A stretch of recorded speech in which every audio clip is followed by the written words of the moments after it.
Assalamualaikum warahmatullahi wabarakatuh. Di sini kelompok kami akan menjelaskan tentang share data and transaction. Yang pertama, pengertian share data. Pengertian share data sendiri artinya saling berbagi data antara beberapa komputer yang saling terhubung satu sama lain melalui jaringan sehingga komputer yang satu dapat mengakses dan menggunakan sumber daya yang terdapat pada komputer tersebut. Jadi, kita bisa saling berbagi data antara beberapa komputer jika berada pada jaringan yang sama. Selanjutnya adalah tujuan share data. Tujuan dari teknik sharing ini adalah untuk berbagi akses kepada user lain pada suatu folder atau drive yang Anda inginkan.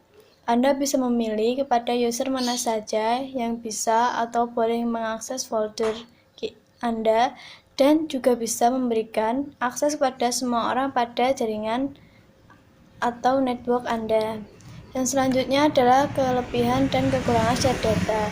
Yang pertama, kelebihan share data. Kelebihan share data sendiri yang pertama adalah mengurangi biaya duplikasi usaha pengumpulan data. Yang selanjutnya, file terjaga dari virus-virus yang dapat merusak setup data. Yang selanjutnya, kita dapat membackup data, lalu kita dapat menghemat waktu dalam proses pengirimannya. Selanjutnya adalah kekurangan share data. Yang pertama, kemudian dalam share data sendiri sering dipakai oleh orang-orang yang tidak bertanggung jawab. Yang selanjutnya adalah seringkali mengakibatkan bocornya sharing folder dan dapat dibaca atau diakses oleh orang lain yang tidak berhak. Yang selanjutnya adalah dapat mengakibatkan korup file saat pengiriman data. Yaitu fault tolerant.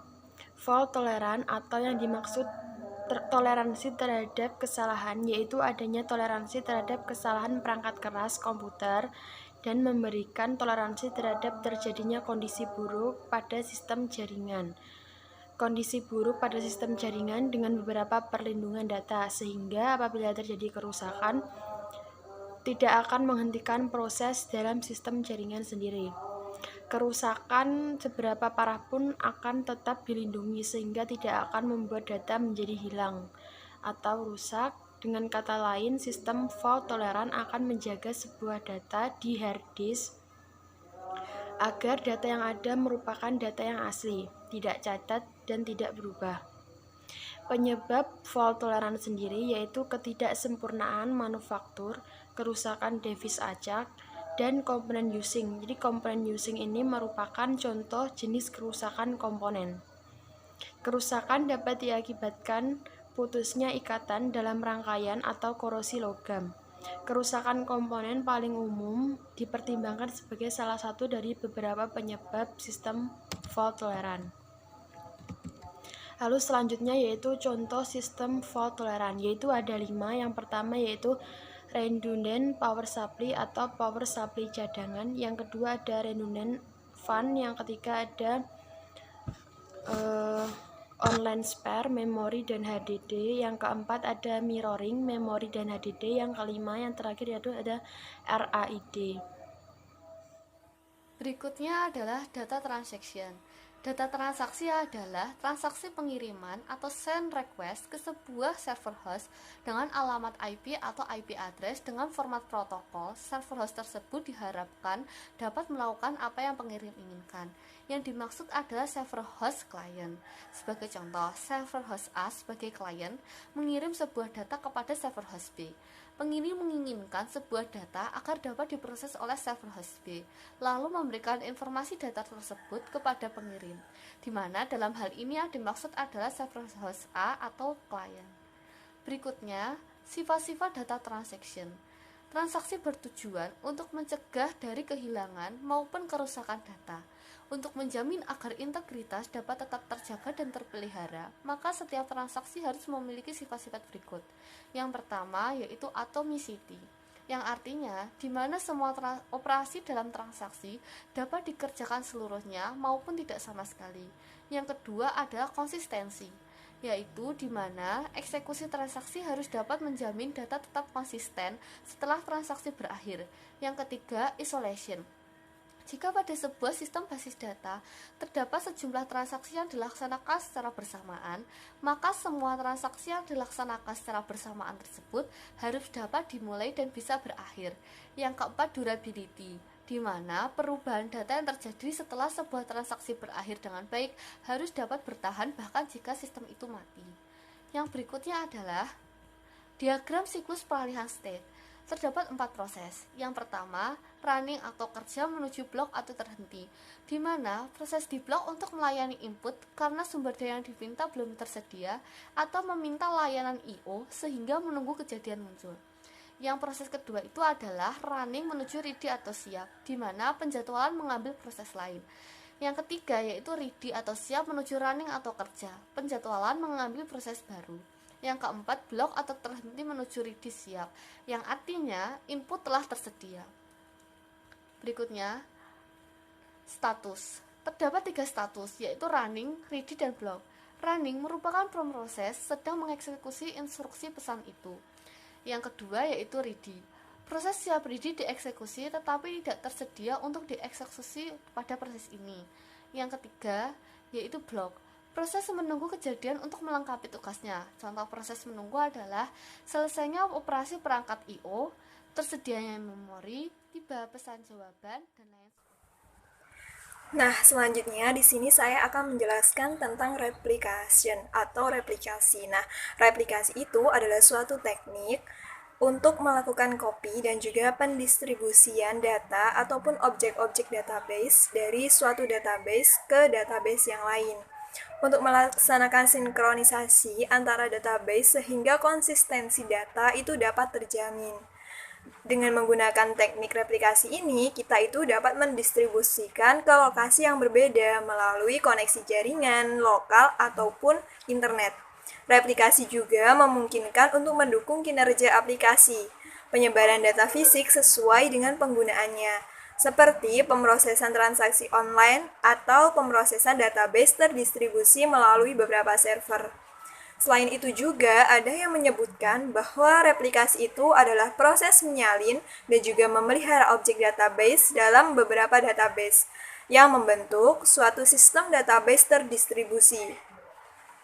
Replikasi dapat meningkatkan kinerja dan juga melindungi ketersediaan aplikasi karena data pilihan alternatif aksesnya itu ada. Sebagai contoh, sebuah aplikasi itu biasanya dapat mengakses database lokal daripada server jauh untuk meminimalkan lalu lintas jaringannya dan untuk mencapai kinerja maksimum.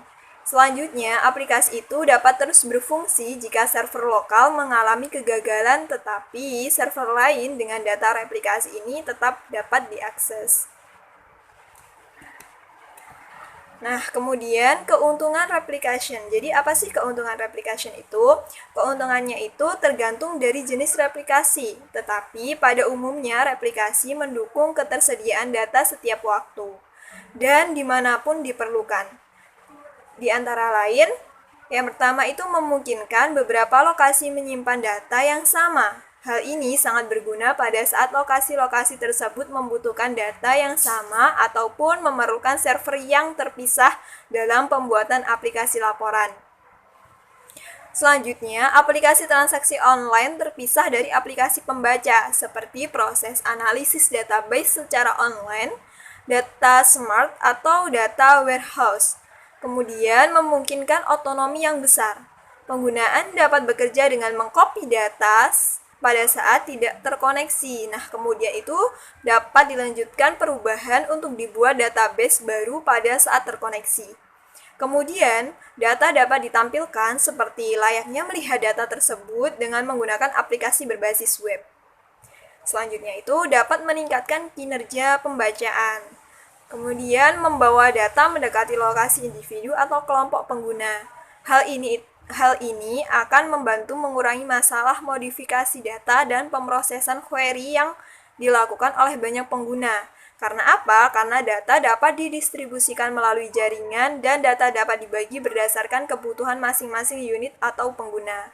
Kemudian, pengguna replikasi sebagai bagian dari strategi standby server. Selanjutnya, jenis-jenis replication. Nah, di sini ada snapshot replication, ada merger replication, dan juga ada transactional replication. Nah, yang snapshot replication ini adalah mendistribusikan data yang dapat dilihat pada suatu saat tertentu tanpa melakukan update. Biasanya digunakan pada saat memerlukan tampilan data seperti daftar harga, katalog, dan ini digunakan untuk pengambilan keputusan. Dan data-data ini sifatnya hanya read-only. Aplikasi ini membantu pada saat data sebagian besar statis dan tidak sering berubah. Kemudian dapat menerima kopi data yang telah melewati batas waktu yang ditentukan. Kemudian datanya itu sedikit. Yang kedua ada merger replication, di mana merger replication itu memungkinkan pengguna bekerja dan merubah data sesuai dengan wewenangnya. Pada saat server tidak dikoneksikan ke seluruh lokasi dalam topologi replikasi, maka merubah ke nilai data yang sama. Kemudian yang terakhir itu adalah transactional replication, di mana di sini pengguna itu mendapatkan salinan lengkap dari database awal dan kemudian mendapatkan update periodik sebagai perubahan data. Multi-master aplikasi di mana modifikasi itu dapat ditenderkan ke server database dan juga kemudian mengalir melalui server database jauh. Sering disukai, namun kemudian menetapkan biaya jauh lebih besar dan keruwetan yang mungkin membuatnya tidak layak dalam beberapa keadaan. Pada resolusi seperti inkonsistensi yang memungkinkan didasarkan pada tim step transaksi, pada tangga dari server, sumber, atau dengan alasan yang jauh lebih rumit, yang memutuskan setiap waktu pada semua server. Nah, berikut penjelasan tentang replication. Terima kasih atas perhatiannya. Wassalamualaikum warahmatullahi wabarakatuh.